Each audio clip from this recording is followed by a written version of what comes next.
Hey guys, I'm finishing up this really cool project. This is the Brian Boggs shave horse. I didn't film myself making all the individual parts because they're not my original plans. That wouldn't be cool to Brian Boggs. But I thought it would be cool to show you how all these parts come together at the end. There's a lot of moving parts, parts that work with each other. So I thought you'd get a kick out of it. So let's get to it.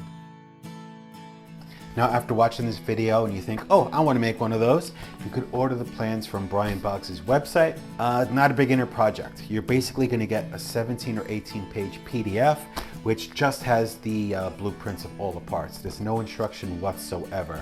So maybe wait till you have a couple of years under your belt before you try and tackle this kind of project. One thing I would recommend, once you get the prints, make full-size templates out of hardboard. This way you could then just trace out the parts or cut them out on the bandsaw, stick this back on, and then use a pattern router bit and get your parts to match the template perfectly. All right, we're gonna start with the two largest parts of the project, the left and right halves of the body. They're gonna be joined together with an oak dowel. There's gonna be a spacer block in between them. And once that's in, we could then attach the rear legs.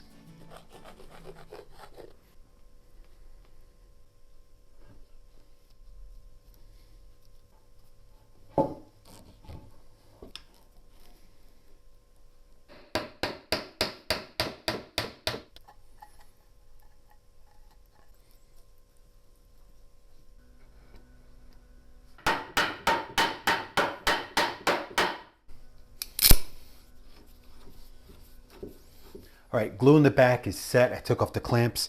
Now we're gonna install the front leg. So first there's gonna be a spacer block, which is gonna fit in right there. Then this leg will rest against this angled piece, just like that. And just like in the rear of the piece, glue and dowels will hold everything together.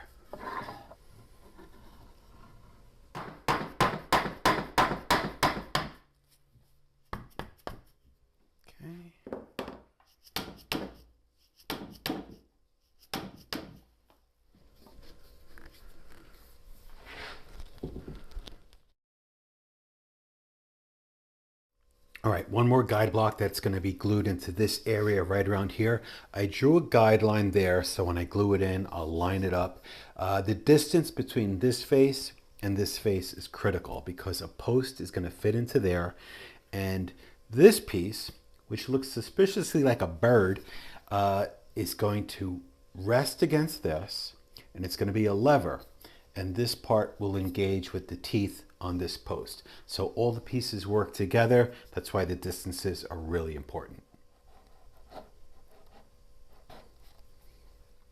Just gonna line it up. Looks good. All right, we gave the glue time to dry. Now we could install our lever. There are springs attached to either side of it. They're held in place with these set screws. We're gonna take a dowel, drive it through the side of the piece. That dowel is then gonna go through the springs and the body of the lever, and finally out the other side, holding everything securely in place. As we install it, we're gonna fold back these springs so it has the correct action, and then line up our holes and drive in our dowel.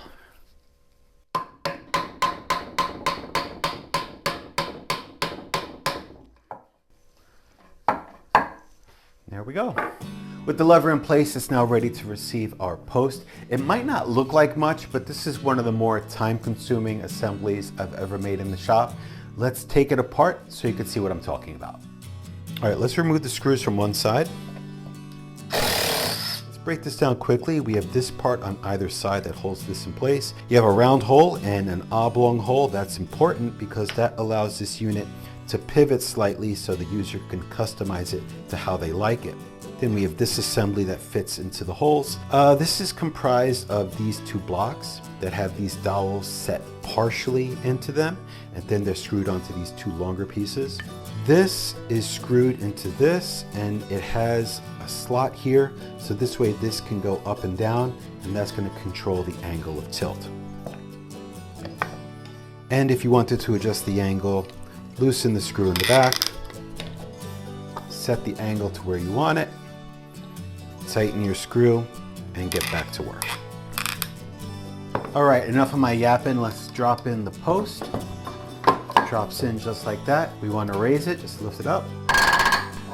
We want to lower it, or just send it all the way down.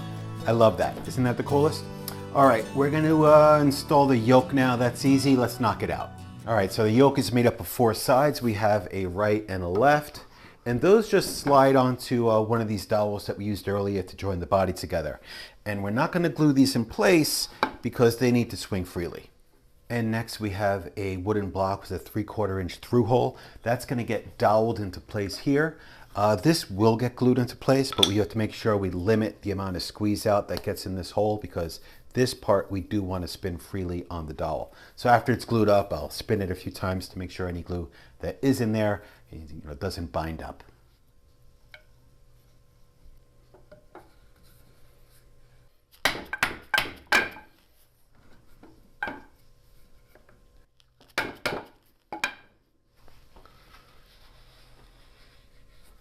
Then the last part of the yoke is the foot pedal, which is going to get glued right over here. Face grain to face grain. Glue is all we need. No screws necessary.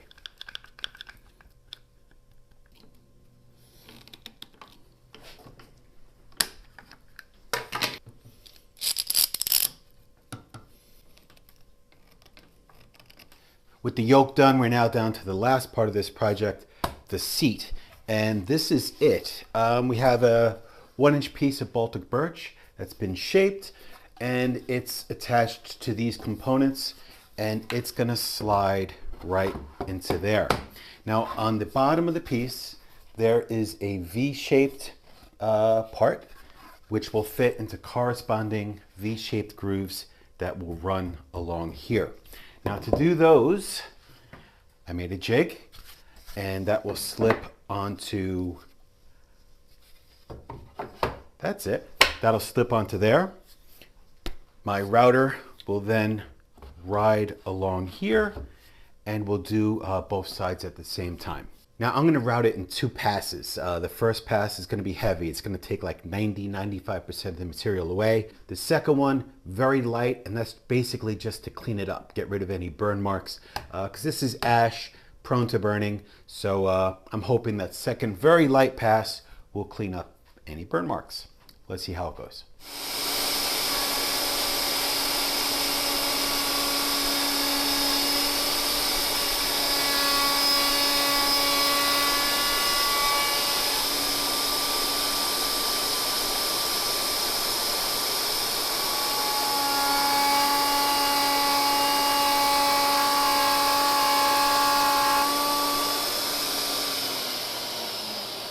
So quite a bit of burning, even though I ran the router at a lower speed. What I'm going to do now is take that lighter second pass, and let's see how that cleans things up.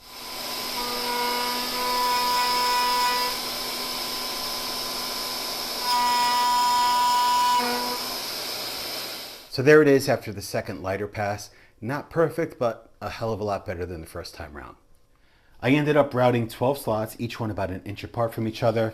That way we could accommodate different sized people, and also depending on the length of the workpiece you're working on, you could adjust the chair back and forth. Okay, last thing on the agenda is to cushion and upholster the plywood seat. Disclaimer, I don't know anything about upholstery. I've done this once before. It turned out halfway decent. At least the show face looked pretty good. The underside was a dog's breakfast, but who cares? No one's ever going to see it. I cut the foam about 2.5 inches oversized all the way around. Then I'm just going to stretch the leather over, tack it into place, and work my way around. And hopefully in the end, it'll be passable. Because that's what we strive for here, passable.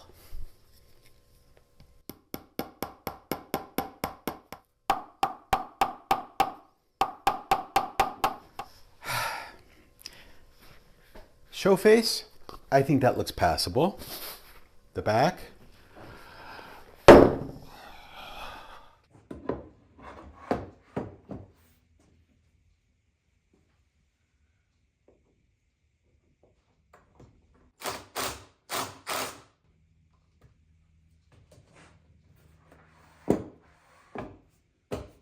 Okay, let's see this guy in action. We put in our workpiece, raise it up, And then by pushing forward on the yoke with our legs, it pinches this piece between these two blocks. It's not going anywhere.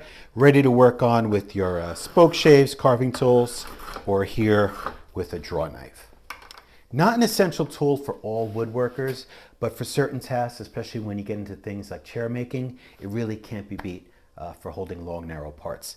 I use mine a few times a year. This one is destined for a friend of mine in Connecticut. He'd better like it, but it really is a blast to build, and you can save yourself a lot of money by making it yourself.